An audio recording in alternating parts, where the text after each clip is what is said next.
میر انیس فیض آباد میں پیدا ہوئے۔ ہوش سنبھالا تو گھر میں مرثیہ گوئی کا چرچا دیکھا۔ میر انیس نے اپنی شاعری کی ابتدا تو غزل سے کی ہے، لیکن بہت جلد انہوں نے غزل چھوڑ دی اور مرثیہ کہنے لگے۔ ان کی سب سے بڑی خوبی ہے ان کی قادر الکلامی، یعنی بہت زیادہ لکھنا۔ اپنے اسی خوبی کے بنا پر انہوں نے اردو مرثیہ کے فن کو بام عروج تک پہنچا دیا، یعنی ایک نیا مقام دیا۔ اس لیے دنیائے شاعری میں ان کو فن مرثیہ کی معراج کہتے ہیں، اور یہ بات 100% درست بھی ہے۔ میر انیس کے خیالات بہت نازک ہوتے ہیں۔ وہ بہت مشکل فلسفہ کو بھی سیدھے سادھے انداز میں بیان کر جاتے ہیں، برجستگی اور بے تکلفی سے بیان کر جاتے ہیں۔ حیرت ہوتی ہے، اور پھر سننے والے کے دل و دماغ پر جو اثر پیدا کرنا چاہتے ہیں وہ اس میں کامیاب رہتے ہیں۔ اب آگے ہے، مذہبی عنصر کی شمولیت کے باوجود صنف مرثیہ کا زوال کیوں ہوا؟ مرثیہ کو زوال پذیر ہونے کے خاص 2 اسباب تھے۔ ایک یہ کہ مرثیہ کو شہادت امام حسین اور مصائب اہل بیت کو شعر میں نظم کرنے کا نام مرثیہ ہو گیا، یعنی کہ صنف مرثیہ خاص موضوع تک محدود ہو گیا، جو اس کے زوال کی فطری وجہ ہے، یعنی اس کے علاوہ مرثیہ کا کوئی موضوع ہی نہیں رہا۔ اور اس کی دوسری وجہ یہ ہوئی کہ مرثیہ کے موضوع کو محدود کر دینے کی وجہ سے شیعہ حضرات نے اسے عبادت اور کار ثواب سمجھ کر مرثیہ لکھا۔ ظاہر ہے کہ سنی حضرات کو ان عقائد سے دلچسپی نہ تھی، اس لیے ان حضرات نے مرثیہ نگاروں کو شیعوں کی عبادت سمجھ کر اس صنف سے صرف نظر کر لیا۔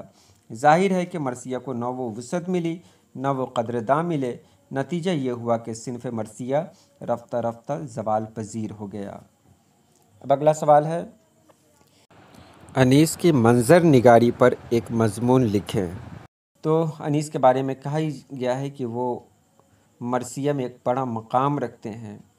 ان کے منظر نگاری کا کمال یہ سمجھا جاتا ہے کہ منظر کچھ ایسا پیش کرتے ہیں کہ ایسا لگتا ہے کہ جیسے تصویر ہی پیش کر رہے ہوں، اور حقیقت میں مناظر کی تصاویر کو بالکل اصلی شکل میں دکھانا یہ شاعر کا کمال ہے۔ باکمال شاعر اپنے قوت تخیل سے قدرتی مناظر میں ایسے تغیر پیدا کر دیتا ہے کہ وہ منظر بالکل فطری تو نہیں رہتا، مگر خلاف فطرت بھی نہیں معلوم ہوتا۔ یعنی کہ انیس جب جنگ کا نقشہ کھینچتے ہیں اپنی مرثیہ میں، تو پہلوانوں کی آمد، دھوم دھام، شور، دشمنوں کے داؤں پیچ اور تلوار چلانا، نیزہ بازی، تیر اندازی، شاہ سواری، یہ سب کا نام لیتے ہیں اور اسے اس طرح پیش کرتے ہیں کہ جیسے لگتا ہے کہ جنگ کا نقشہ ہی آنکھوں میں پھر گیا ہو۔ اور آگے دیکھیں، درج ذیل شعر کی تشریح کیجیے۔ گلدستہ معنی کو نئے ڈھنگ سے باندھوں، ایک پھول کا مضموں ہو تو 100 رنگ سے باندھوں۔ یہ انیس کی زیر نصاب مرثیہ کے تیسرے بند سے ماخوذ ہے۔ اس شعر میں شاعر میر انیس نے اس حقیقت کو واضح کیا ہے کہ وہ اپنی شاعرانہ فنکاری کے ذریعہ ایک ایک پھول کے مضمون کو سینکڑوں طریقے سے باندھ سکتے ہیں۔ اور یہاں دیکھیں، پھول کی مناسبت سے رنگ اور گلدستہ جیسے الفاظ کا شاعر نے استعمال کیا ہے، اور اس شعر میں معنوی گہرائی اس قدر ہے کہ اس شعر کو زیر نصاب مرثیہ کا مغز یعنی دماغ کہا جا سکتا ہے۔ اس کے بعد آگے دیکھیں، درج ذیل الفاظ سے جملے بنا کر جنسیت ظاہر کریں۔ تو الفاظ کیا ہیں؟ چمن، تو اس کا جملہ میں نے بنایا، یہ ہمارا چمن ہے یعنی مذکر۔ چشمہ، یہ پانی کا چشمہ ہے، یہ بھی مذکر ہے۔ سمندر، سمندر گہرا ہے، یہ بھی مذکر ہے۔ بلبل، بلبل گا رہی ہے، تو بلبل کو میں نے مؤنث میں استعمال کیا، جبکہ بلبل کہیں کہیں پر مذکر بھی ہے۔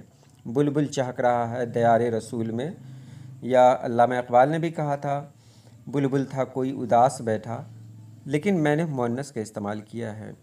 اس کے بعد ہے مٹی، یہاں کی مٹی زرخیز ہے، مؤنث ہے۔ آب و ہوا، یہاں کی آب و ہوا اچھی ہے، یہ بھی مؤنث ہے۔ جوش، تمہارا جوش کام آئے گا، یہ مذکر ہے۔ شمشیر، تو یہ میرے اسلاف کی شمشیر ہے، یہ مؤنث ہے۔ اس کے بعد اگلا سوال ہے، نیچے دیے گئے الفاظ کے 2 مترادف الفاظ لکھیے، یعنی ملتے جلتے ہوئے الفاظ، جس کو ہندی میں پریائے واچی کہتے ہیں۔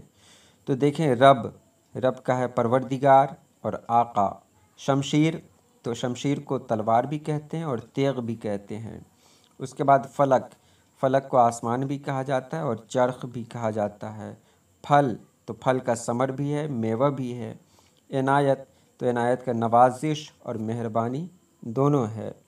اور آخری سوال ہے اس کا، واحد سے جمع اور جمع سے واحد بنائیے۔